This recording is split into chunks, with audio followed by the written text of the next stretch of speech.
আজ আমরা বহুপদী সংখ্যামালার ক্লাস নবম শ্রেণীর যে বহুপদী সংখ্যামালার ক্লাসটা হচ্ছিল তার 8 নম্বর ক্লাসটা করব, অর্থাৎ শেষ ক্লাসটা করব। এখানে বহুপদী সংখ্যামালার যে 7.4 কোষে দেখি 7.4 তার ওই 11 দাগ এবং 12 দাগের অঙ্কগুলো আজকে সমাধান করব। ঠিক আছে, তাহলে এক একটা দেখো কি বলছে। 11 দাগের এক একটা MCQ আছে।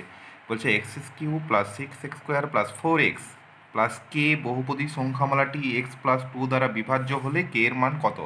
তাহলে বিভাজ্য বলে দিয়েছে, তার মানে ভাগশেষটা 0 হবে। ভাগশেষ 0 হবে অর্থাৎ এফ অফ, আমি যদি এটাকে এফ ধরি তাহলে এফ অফ -2 = 0 হবে। তাহলে এফ অফ -2 = 0 করলে আমি কে এর মান যেটা পাবো সেটা, তাহলে এই যে পলিনোমিয়ালটাই বহুপদী সংখ্যামালাটাই এখানে এক্সের জায়গায় কত বসাবো? -2। তাহলে -2 বসিয়ে দেওয়া হয়েছে। -2 বসানোর পরে দেখো একটু ক্যালকুলেশন করো, এটা -2, তাহলে বিজোড় আছে তাহলে মাইনাস হয়ে যাবে, জোড় আছে প্লাস হবে, কিছু নাই মানে 1 আছে মাইনাস হবে, প্লাস কে, তাহলে -8 + 24 -8 প্লাস কে = 0 বা কে সমান -8। এটা তাহলে তোমার এই অপশানটা ম্যাচ করছে, সি। এবারে রোমান 2 চলে আসি। রোমান 2টা কী বলছে? এফ বহুপদী সংখ্যামালার এফ অফ -1/2 সমান 0, এফ অফ -1/2 সমান 0 হলে এফেক্সের একটি উৎপাদক হবে, মানে এফেক্সের একটা উৎপাদক তোমাকে নির্ণয় করতে বলেছে, বলে দিচ্ছে এইটা। তাহলে এক্স সমান কত বিন্দুতে ভ্যানিশ হচ্ছে অপেক্ষকটা? -1/2। তাহলে আমি যেহেতু এখানে এফ অফ -1/2 সমান 0, তাহলে এক্স সমান, অতএব এক্স সমান কত হচ্ছে? 1/2 -1/2, বা 2x সমান -1, বা 2x + 1 সমান 0। এই 2x + 1 সমান 0 এইটা হচ্ছে ওই যে এফেক্সের একটা উৎপাদক। বোঝা গেছে? এবারে 3এরটা দেখো কি বলেছে। এফেক্স বহুপদী সংখ্যামালার x-1 একটি উৎপাদক, কিন্তু জিএক্স বহুপদী সংখ্যামালার উৎপাদক নয়। এফেক্স এমন একটা বহুপদী সংখ্যামালা, তার একটা উৎপাদক x-1, কিন্তু জিএক্স বহুপদী সংখ্যামালার উৎপাদক নয়। সুতরাং x-1 একটি উৎপাদক হবে কার? এই যে নিচের যে অপশানগুলো দেওয়া আছে এদের মধ্যে কার কি বলা আছে ভালো করে শোনো, যে ভালো করে বোঝো এবং শোনো, যে x-1টা হচ্ছে এফেক্সের উৎপাদক বাট জিএক্সের নয়। তাহলে নিচে কতগুলো এক্সপ্রেশন দেওয়া আছে দেখো কার কার হবে। Effects into GX, -fx + gx, effects - gx, আর এফেক্স + gx ইন্টু জিএক্স। এইখানে একটা জিনিস লক্ষ্য করো, 2 এর উৎপাদক 4, 2 4 উৎপাদক, 2 5 এর উৎপাদক নয়, কিন্তু 2টা 4 × 5 এর উৎপাদক, অর্থাৎ এই যে অপেক্ষক দুটার গুণফল তাদের উৎপাদক হবে। এই দেখো এটা খুব সাধারণ সংখ্যা দিয়ে আমি উদাহরণ দিয়ে বুঝিয়ে দিলাম। 4 এর উৎপাদক 2, 5 এর উৎপাদক 2 নয়, কিন্তু 4 × 5 এর উৎপাদক 2, 4 × এটা মানে কত? 20, 20 এর উৎপাদক 2, খুব সহজেই বোঝা গেছে। তাহলে কোনটা হবে? FX into GX.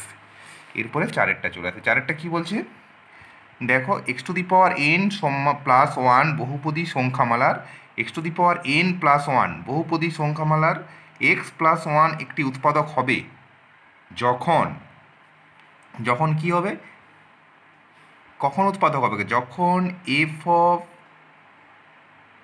যদি এফএক্স সমান x⁴n + 1 হয়, তাহলে এফ অফ -1 = 0 হতে হবে, 0 হতে হবে, তবেই উৎপাদক হবে। তাহলে এইখানে দেখো, যদি 0 হতে হয় তাহলে আমি যদি এখানে -1 বসিয়ে দিই, এটা একটু অন্যভাবে করা যায়। এখানে দেখো প্রথম থেকে এটা একটা অন্যভাবে হবে, আমি যেভাবে মুখে বলছি, আর এটা একটু অন্যভাবে হবে। তাহলে x⁴n + 1কে কত দিয়ে ভাগ করা হচ্ছে? x + 1 দিয়ে। তাহলে আমি যদি ভাগ করি তাহলে একটা কী পাবো? একটা ভাগশেষ পাবো আর একটা ভাগফল পাবো। সেটা কিউ হচ্ছে ভাগফল আর আর হচ্ছে ভাগশেষ। এখন কি বলেছে? উৎপাদক হলে কি হবে, আটটা জিরো হইতে হবে, আটটা জিরো হতে হবে। তাহলে এটা একটা অভেদ, আমি এই অভেদের এক্সের জায়গায় কত বসে দিচ্ছি, -1। -1 বসালে দেখো কত হচ্ছে, এইটা এদিকটা জিরো হয়ে যাচ্ছে, অর্থাৎ এইটা জিরো হয়ে যাচ্ছে। তাহলে আর সমান জিরো হবে কখন, যখন n সমান -1 হবে। বিজোড় n সমান কী হবে, অযুগ্ম ধনাত্মক পূর্ণ সংখ্যা। অথবা আমি এইভাবে যেভাবে করছিলাম এটাও খুব সহজে করতে পারি, দেখো। তাহলে f(-1) কখন জিরো হবে, এদিকে এই সেকেন্ড মেথডে চলে এসো, f(-1) কখন জিরো হবে, তাহলে -1 whole to the power n plus 1।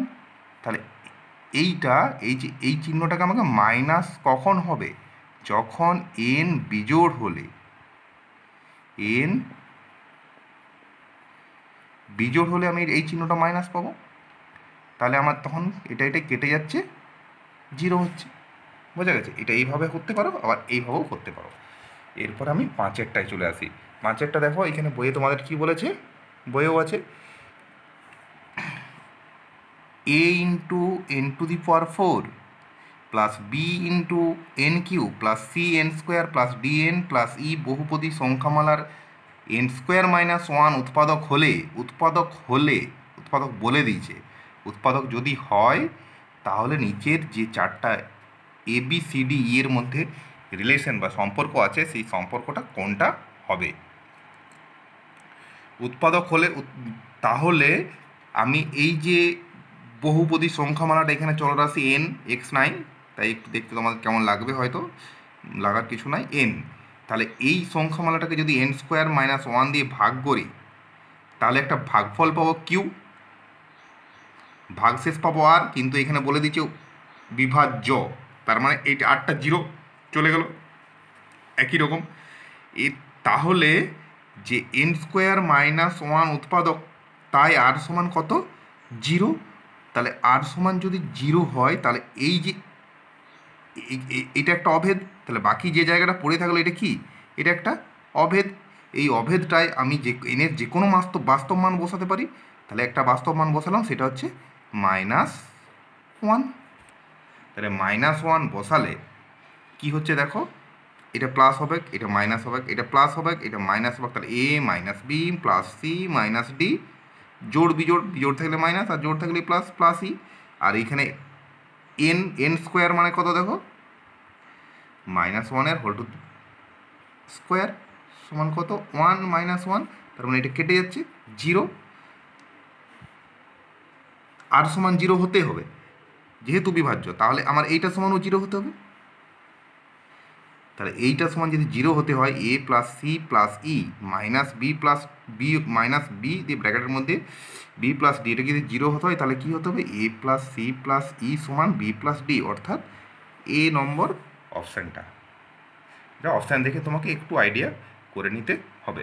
এবারে 12 দাগের অঙ্কগুলো চলে এসো। 12 দাগের অঙ্কগুলো কী বলেছে দেখো, 12 দাগের একেরটা বলেছে x³ plus x² minus 2x plus a minus 12 বহুপদী সংখ্যামালার উৎপাদক x প্লাস a একটি উৎপাদক হলে এর মান কত হবে হিসেব করি। উৎপাদক বলে দিচ্ছে, তাহলে f(-a) সমান 0 হবে। তাহলে fx সমান এইটা, আমি ধরে নিয়েছি fx সমান এইটা, আর gx সমান এইটা। তাহলে যেহেতু উৎপাদক, তাহলে gx এর শূন্য কত, -a। তাহলে এটা -a হবে, f(-a) সমান 0 যেহেতু উৎপাদক। তাহলে এখানে এই যে এর জায়গায় এক্সের জায়গায় কী বসে দিয়েছি, a -a। তাহলে -a বসানো হয়ে গেছে, তাহলে 0। তাহলে এইখান থেকে মাইনাসের কিউ মানে -a কিউ, এখানে প্লাস হয়ে গেছে a কিউ, মাইনাসে প্লাস 2a, এখানে প্লাস a, আর 12টা ওইদিকে নিয়ে চলে গেছে, a কিউ কেটে গেল, 2a প্লাস a সমান 3a বা a সমান 4। a সমান 4 হলে ওটা a প্লাস x প্লাস এটা ওই যে বহুপদী সংখ্যামালার দেওয়া আছে তার উৎপাদক হবে। এবারে 2 দাগের অঙ্ক যেটা আছে তোমরা নিজেরা হোমওয়ার্ক করবে, পেরে যাবে। যদি না পারো তখন বলবে, স্কুল খুললে করে দেওয়া হবে। এবারে 3-এরটা তিনেরটা কি বলছে, fx সমান 2x প্লাস 5 হলে f(x) প্লাস f(-x) এর মান কত হবে হিসেব করে লিখি। এটা সহজ আছে, দেখো ধরে নিচ্ছি, বলে দেওয়া আছে fx সমান 2x প্লাস 5, তাহলে এফ অফ মাইনাস এক্স সমান কি, এক্সের জায়গায় কত বসবে, মাইনাস এক্স, খুব সহজ। তাহলে minus two x minus plus five, এ তো ফ্রি ফ্রম এক্স, এখানে এক্সের মানের উপর চেঞ্জ করে হবে না, কিছু ডিপেন্ড করে না। তাহলে অতএব f of x plus f of minus x সমান two x plus five minus two x plus five সমান 10 হয়ে গেল। এরপরে কতটা, চারেরটা, আইভি, রোমান আইভি। দেখো p x square plus five x plus আর বহুপদী সংখ্যামালার এক্স মাইনাস টু এবং এক্স মাইনাস একের দুই উভয়ই উৎপাদক হলে পি ও আর এর মধ্যে সম্পর্ক তোমাকে নির্ণয় করতে হবে, সম্পর্ক লিখতে হবে। তাহলে এফ এক্স সমান আমি ধরে নিচ্ছি p x square plus five x plus আর, এটা এফ এক্স ধরে নেওয়া হয়েছে, কিছু নাই মানে ধরি। আর এফ এক্সের উৎপাদক বলে দিয়েছে কত, এক্স প্লাস টু আর একটা হচ্ছে সরি এক্স মাইনাস টু আর এক্স মাইনাস একের দুই, এটা তো উৎপাদক। যেহেতু উৎপাদক তাহলে এর জিরো কত, এইখানে এর জিরো কত, এক্স সমান টু, আর এর জিরো কত, এক্স সমান একের দুই। তাহলে এই দুটো বিন্দুতে, টু বিন্দুতে আর একের দুই বিন্দুতে এফ এক্স ভ্যানিশ হবে। তাহলে অতএব এফ অফ টু সমান জিরো, আর একটা হচ্ছে এফ অফ হাফ সমান জিরো। তাহলে এফ অফ টু সমান জিরো করলে দেখো এক্সের জায়গায় কত বসাবো, টু, তাহলে কত হচ্ছে ফোর পি প্লাস পাঁচ দুগুণে 10 প্লাস আর, তাহলে ফোর পি প্লাস আর সমান মাইনাস 10, এটা একটা সমীকরণ পেলাম। আর এখানে এক্সের জায়গায় কত বসাবো, একের দুই, তাহলে এখানে কত হচ্ছে পি বাই ফোর, এখানে ফাইভ ইন্টু একের দুই প্লাস আর এখানে P into one by half তার হোল স্কোয়ার, তাহলে এখানে কত পি বাই ফোর, আর এই আটটা দিকে থাকছে আর ওইটার দিকে নিয়ে চলে যাচ্ছে মাইনাস পাঁচের দুই। তাহলে পি এই ফোর দিয়ে উভয় পক্ষে গুণ করে দিচ্ছি, তাহলে পি প্লাস ফোর আর মাইনাস 10, এটা দু নম্বর সমীকরণ। এবারে দেখো এক নম্বর আর দু নম্বর সমীকরণের দুদিকটাই কত আছে, মাইনাস 10। তাহলে আমি এলএইচএসটা সমান করে দিতে পারি। তাহলে এটা কি লিখবো, এখানে এক ও দুই থেকে পাই, তাহলে দুটারই বামপক্ষ ডানপক্ষ, বামপক্ষ ডানপক্ষ দুটো মিলে গেছে, দুটারই মাইনাস 10, তাহলে বামপক্ষ দুটো সমান, তাহলে ফোর পি প্লাস আর সমান পি প্লাস ফোর আর, বা একটা পি এ দেখো অ্যাডজাস্ট হয়ে গেলো, এখানে থ্রি পি আর ওইদিকে হচ্ছে থ্রি আর, বা পি সমান আর, এটাই হচ্ছে রিলেশন। পি আর আর এর সম্পর্ক নির্ণয় করতে বলেছিল তোমাকে, দেখো পি আর আর এর সম্পর্ক নির্ণয় করতে বলেছিল, হয়ে গেল। এবারে পাঁচেরটা দেখো রোমান পাঁচ, এফ এক্স সমান টু এক্স প্লাস থ্রি রৈখিক বহুপদী সংখ্যামালার বীজ কত হিসেবে লিখি। খুব সহজ, এফ এক্স সমান কত, টু এক্স প্লাস থ্রি, বা এফ বীজ মানে আমরা সমীকরণ করবো, তাই তো। তাহলে এফ এক্স সমান জিরো কি ইমপ্লাই করছে, two x plus three equal to zero, বা টু এক্স সমান কত, মাইনাস থ্রি, বা এক্স সমান মাইনাস তিনের দুই, এটাই হচ্ছে ওই রৈখিক বহুপদী সংখ্যামালার বীজ। বেশ, তোমাদের বহুপদী সংখ্যামালা শেষ। এই 7.4-এর বেশ কিছু অঙ্ক আমি তোমাদের হোমওয়ার্ক দিয়েছি, এগুলো ট্রাই করবে, যদি না পারো তখন স্কুল খুললে বলবে। ওকে, এরপরে অন্য কোনো চ্যাপ্টার আরম্ভ করবো। বেশ।